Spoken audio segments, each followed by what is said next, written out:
Hello everyone, আমি শাওনি তোমাদের সামনে নিয়ে চলে এসেছি আবার একটা নিউ ব্লগ। তো আজকের ব্লগটা একটু অন্যরকম।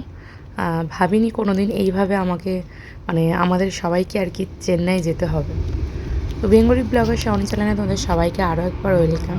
তো আমরা এয়ারপোর্টে চলে এসেছি আর ভাই আমাদেরকে ছাড়তে এসেছে। তো দেখো মুখটা দেখেই বুঝতে পারছো অনেক কান্নাকাটি করেছি আসার সময়, যেহেতু সবাইকে ছেড়ে যাচ্ছি, বাড়িতে সৌমি আছে, এই অবস্থায় ওকে রেখে যেতে হচ্ছে। তো ভাই এখানে বেশিক্ষণ দাঁড়ালো না, বেরিয়ে গেল, বেশিক্ষণ থাকতে দেবে না। আর আমরা ঢুকে যেটা করলাম, প্রথমে হচ্ছে আগে লাগেজ চেকিং হয়ে গেছে, আমাদের বোর্ডিং পাস পুরো ডান, আর সিকিউরিটি চেকিংও আমাদের হয়ে গেছে। তো ওখানে আর ক্যামেরা বেশিক্ষণ অন করতে পারিনি। সত্যি বলতে শুধু যাচ্ছি ঠিকই কথা, বা মাঝে মধ্যে ভিডিও করেছি, পুরো সেইভাবে যে একদম পার্টিকুলার করা দরকার সেভাবে করতে পারিনি, মনটা খুবই খারাপ। আর আমাদের গেট নাম্বার দিয়ে দিয়েছে 18 নম্বর আমাদের গেট নাম্বার। তো দেখো ওই যে পাপার সাথে আসছিলো, ও একটু দাঁড়িয়ে নিচে নিচে আসবে এরকম, সে কারণে পড়ে গেল, দুষ্টু তো বুঝতেই পারছো। তো আমাদের টাইম আছে 3টের সময়, আর আমরা বাড়ি থেকে বেরিয়েছিলাম হচ্ছে 11টার সময়। আর আমাদের বাড়ি থেকে এয়ারপোর্ট হচ্ছে লাগে প্রায় 1.5 ঘন্টার কাছাকাছি। তারপর যদি জ্যাম ট্যাম থাকে এইভাবে, তার 11টায় বেরিয়েছিলাম, মোটামুটি সব কিছু টাইমের মধ্যেই হয়ে গেছে। আর বাড়িতে আজকে আসার সময় সেই ভিডিওটাই নিতে পারিনি, যদি নিতাম তোমাদের দেখাতে পারতাম যে সত্যি আমি তো দেখলামই, আর তোমাদেরও দেখাতে পারতাম যে আমার ছেলেকে সত্যি সবাই কত ভালোবাসে। তো অনেক সবাই এসেছিল, দাঁড়িয়েছিল, তিথি, তারপরে সৌমি, সবাই মোটামুটি, বৌদি, পিসি, এরা সবাই মোটামুটি কান্নাকাটি করছিল শুধুমাত্র আমার ছেলের জন্য। তো ওকে যে এইভাবে চেন্নাই নিয়ে যেতে হবে সেটা কখনোই আশা করি না। আর দেখো কদিন এত টেনশান করেছি, আমার চোখ পুরো কালো হয়ে গেছে, চোখের তলা বা চারিপাশটা, কাউকে বুঝতে দিইনি। কেননা বাড়িতে মা অসুস্থ, যত আমি বেশি কান্নাকাটি করব সবাই সামনে দেখাবো, সেটা আরও বেশি কষ্টকর হবে। তো সেই কারণে আর কি নিজের মনের ভেতরেই কষ্টগুলো রাখি, আর লুকিয়ে লুকিয়ে কাঁদি যে এত ছোট বাচ্চার সাথে এটা কেন হলো আর কি। তো কি হয়েছে সেটা বলি তোমাদের, তো আগে আমি সেভাবে শেয়ার করতে পারিনি তোমাদের সাথে, আর আমিও খুব বেশি দিন যে হয়েছে জিনিসটা আমরা জেনেছি সেটাও না।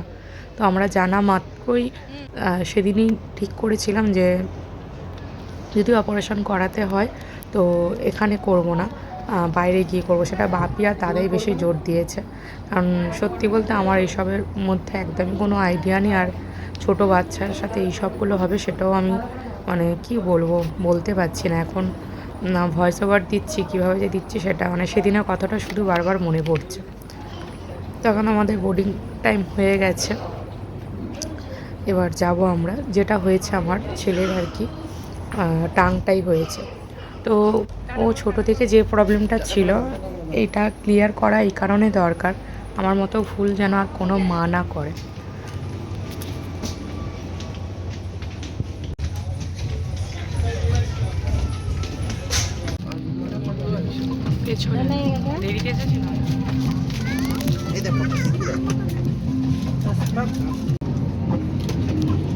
ताकि हम सभी को प्रदान कर सके। कृपया अपने सामने सामान को सामने वाले सीट के नीचे रखें। धन्यवाद। Your attention please. We require everyone to immediately ensure a prompt departure. Please place your luggage under the seat in front. Thank you.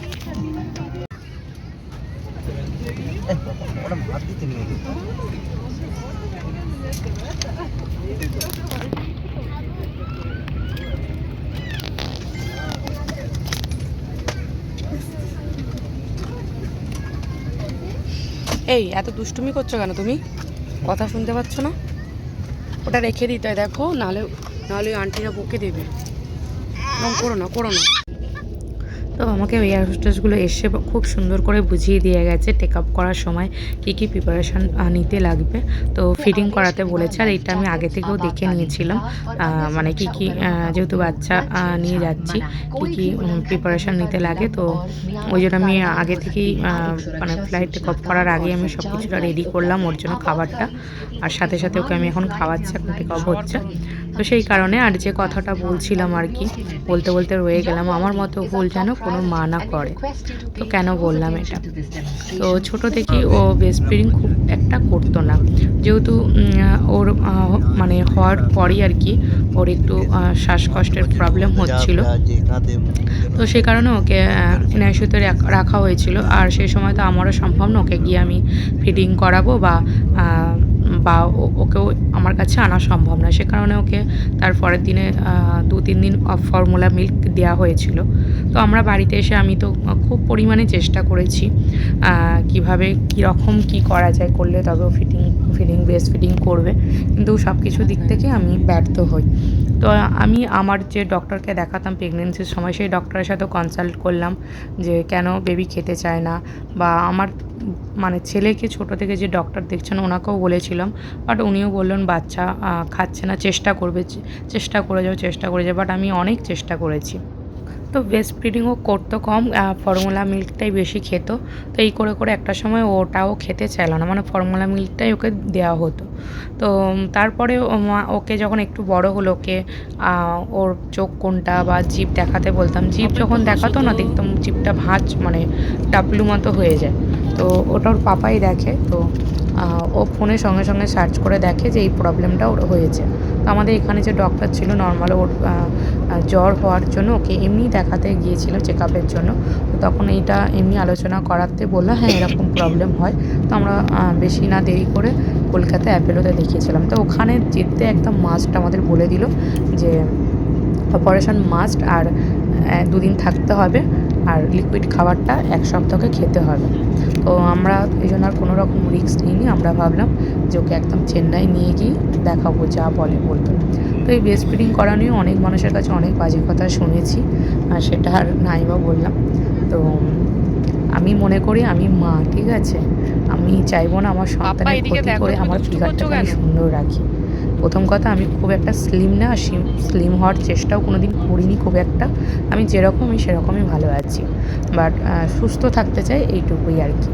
কিন্তু কোনো দিন এই ফিগারের জন্য, সামান্য ফিগারের জন্য ছেলেকে খাওয়াবো না, এটা হতেই পারে না। আর এটা আমি মানে মানুষকে তো বোঝাতে পারবো না, তাদের মতো তারা বলেছে। বাট এই যে প্রবলেমটা আছে বলেও খেতে পারতো না, সেটা এখন কিছু মানুষ বুঝতে পারবে যারা বলতো আর কি। তো দেখো এখন চোখে চিপস দিয়েছে, এত পরিমাণে দুষ্টু করছে, ওর পাপা এদিক ওদিক নিয়ে ঘোরাঘুরি করছে। মানে পুরো 2 ঘন্টার জার্নিটাও মানে শুধু দুষ্টুমি করে কাটালো, একটুকু ঘুমালো না। ভেবেছিলাম হয়তো ঘুমিয়ে পড়বে, আর অনেক সকালে উঠেছে না, ও গাড়িতে তো আসার সময় 1.5 ঘন্টা ওখানে ঘুমিয়ে নিয়েছে, এখানে যেন আর ঘুমায়নি।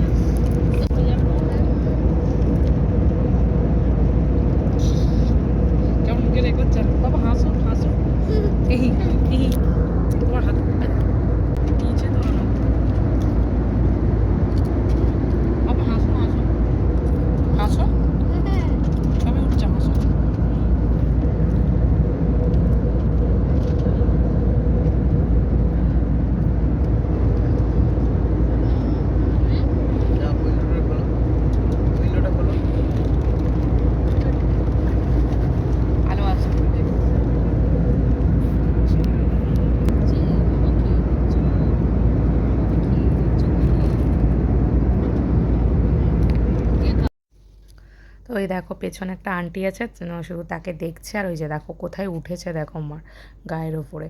তো ওই সেই পরিমাণে দুষ্টুমি করছে, মানে কখন ভাবছি শুধু নামবো। তো আমাদের যেটা হয়েছে মানে এবারে 2বার যে এসেছি আমরা হোটেল বুক করে এসেছিলাম, কিন্তু এবারে কোনো রকম হোটেল বুক করা হয়নি, কারণ আগেরবারে যে হোটেলটা ছিলাম একটু প্রবলেমের কারণে ওই হোটেলটা আমরা থাকবো না। তো এবারে ব্যাপার হচ্ছে এসে হোটেল খোঁজাটা খুব মানে একদম যা তা অবস্থা।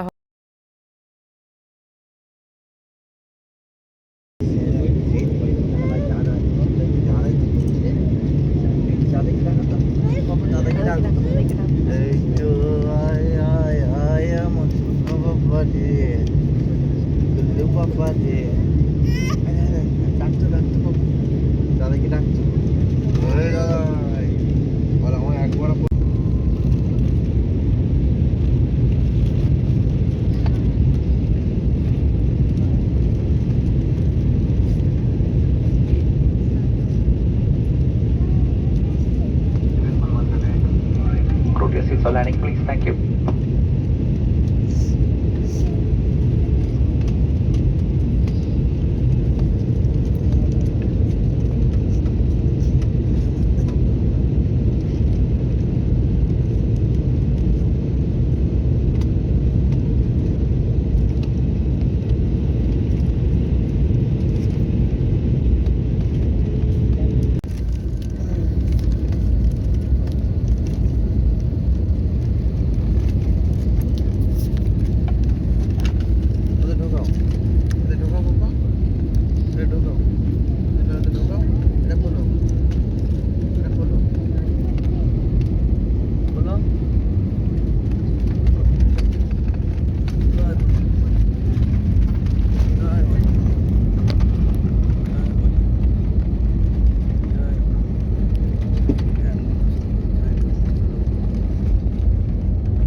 ध्यान दीजिए, आपको चेक इन किया सामान आगमन हॉल में बैगेज बेल्ट में 1 पर उपलब्ध होगा। धन्यवाद।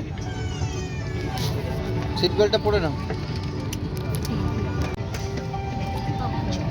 May I have attention please? Your check-in luggage.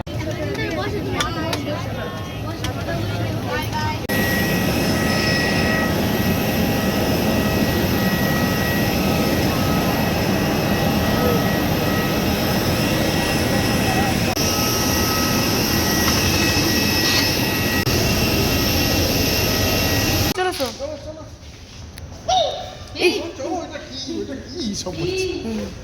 হ্যাঁ ওটা কি ওই ওইটা হচ্ছে সেখানে রাখা আছে ওই জন্য ওরকম করছে তা হাত দিয়ে ধরবে নিয়ে আসো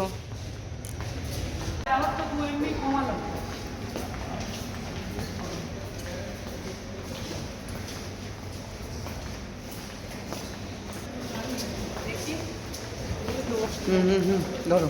আমরা করবো তুমি তো করে দিতে বলো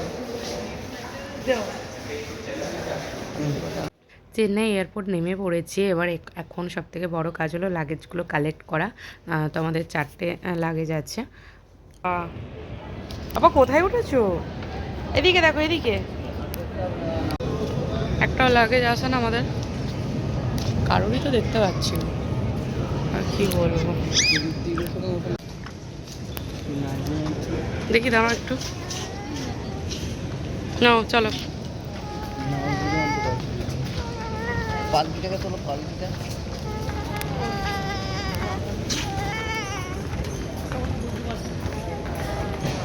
তুই গান করছিস কেন হঠাৎ কি হলো তো চেন্নাই এয়ারপোর্টের বাইরে তোমরা চাইলেই অনেক গাড়ি পেতে পারো বা একটু বেরিয়েও গিয়ে আরও নিতে পারো যাতে প্রাইসটা কম হয় তো আমরা এখান থেকে গাড়ি নিয়ে নেবো নিয়ে আগে রুমে তো ওই দিন রাতে তো আর কোনো রকম ভিডিও করতে পারিনি সেটার কারণটাও পরে বলবো তো নেক্সট দিন আমরা চলে এসেছি ওর পাপা সকালে 7টার সময় এসে এখানে নাম লিখিয়ে দিয়ে গেছে মানে অ্যাপয়েন্টমেন্ট করে গেছে আর এই ওমেন হসপিটাল আছে পাশেই চিলড্রেন হসপিটাল তো এখানে আমরা এখন ডক্টর দেখাতে ঢুকবো আর কি একবার দেখা একবার এই দেখো স্মাইল করে একবার দেখিয়ে দাও দেখাও বাবা একবার দেখাও চকলেট কিনে দেবো গালে হাত দিও না এই তো দেখাচ্ছি এই তো ম্যাডাম এই তো এদিকে তো ভিডিওটা করে নাও দেখাও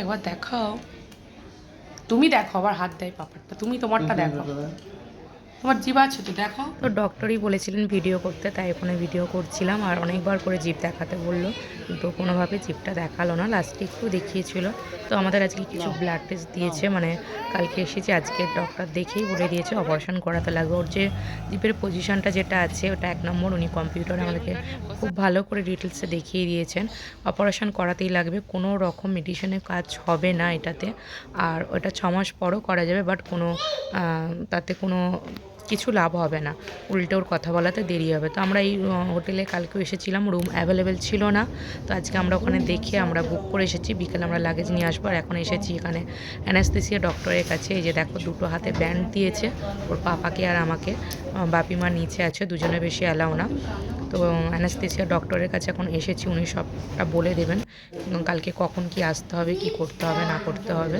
আর এই যে দেখো এটা অপারেশন মানে কালকে যেখানে হবে আর কি, একদম আমরা ওখানেই এসেছি। তো ভাবলেও মানে কীরকম লাগছে যে কালকে আবার এখানে আসতে হবে, কি পজিশন কালকে হবে বুঝতে পারছি না।